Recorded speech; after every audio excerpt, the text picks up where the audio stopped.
Excuse me, என்ன சொல்லுங்க. Apartment ஒன்று விலைக்கு வருதுன்னு சொன்னாங்க. இந்த அபார்ட்மெண்ட்டா வாங்கலாம்னு இருக்கேன். ஓ, கைலியை கட்டிக்கிட்டு இவ்வளோ பெரிய அபார்ட்மெண்ட் வாங்க வந்திருக்கீங்க நீ? கைலி கட்டினது வாங்க கூடாதா? உன்னை பார்த்தா வாங்க வந்த ஆள் மாதிரியே தெரியல. என் அக்கௌண்ட்ல எவ்வளவு பணம் இருக்கு பாருங்க. ஐயா சொல்லுங்க ஐயா.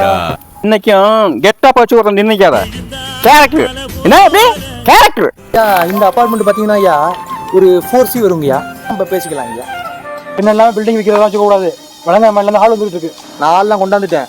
செவனேன்னு இருந்துக்க. எல்லாம் ஒரு ஆளாடா பாக்குறதுக்கு பஞ்சு மிட்டாய் வைக்கிற மாதிரி இருக்கான். பில்டிங் வாங்குற முறை எல்லாரும் மூஞ்சில தாடி வச்சு தாடியில மூஞ்சி வச்சிருக்கேன். இவர் மனுஷன் பேச கழுத்துல 4 கிலோ கையில 3 கிலோ 7 கிலோ தங்கத்தோட வர்றான். மொத்தத்துல நீ 7 கிலோ இருப்பியா நீ?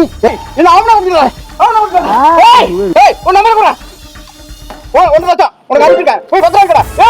என்ன தவறங்க பில்டிங் எவனா கூடாது. அண்ணே இந்த இருங்க பத்திரம் வாங்கிட்டு வந்துறேன். இங்கே வெயிட் பண்ணுங்க. A few moments later. யாரை பார்த்தாங்க ஏன் கத்துறேண்ணா. இந்த மொத்த அப்பார்ட்மெண்ட்டையும் வாங்க வந்திருக்கேன். மொத்தத்தையும் வாங்க போறியா? நான் பாளையமாட்டி போறியா இல்ல டைரக்டா புரோலுக்கு போறியா? நான் ஏன் அங்கேதான் போனேன்? கவர்மெண்ட் இடத்த வாங்க போனீங்கன்னா நீ அங்கதான் போகணும். பார்த்து ஒரு 5-10 பார்த்து போட்டு போகலாம். புதுக்கோட்டில் 2-3 அபார்ட்மெண்ட் இருக்கான். என்ன சரியா? பஸ் ஏறி நீ போய் புதுக்கோட்டை போயிரு. நான் கார்ல வரேன். பர்ஃபார்மன்ஸ் பண்றதெல்லாம் நான் காசு விட்டு அவன் எடுத்துக்குவான் அதிகமா. கேரக்டர் खत्म bye bye tata goodbye गया।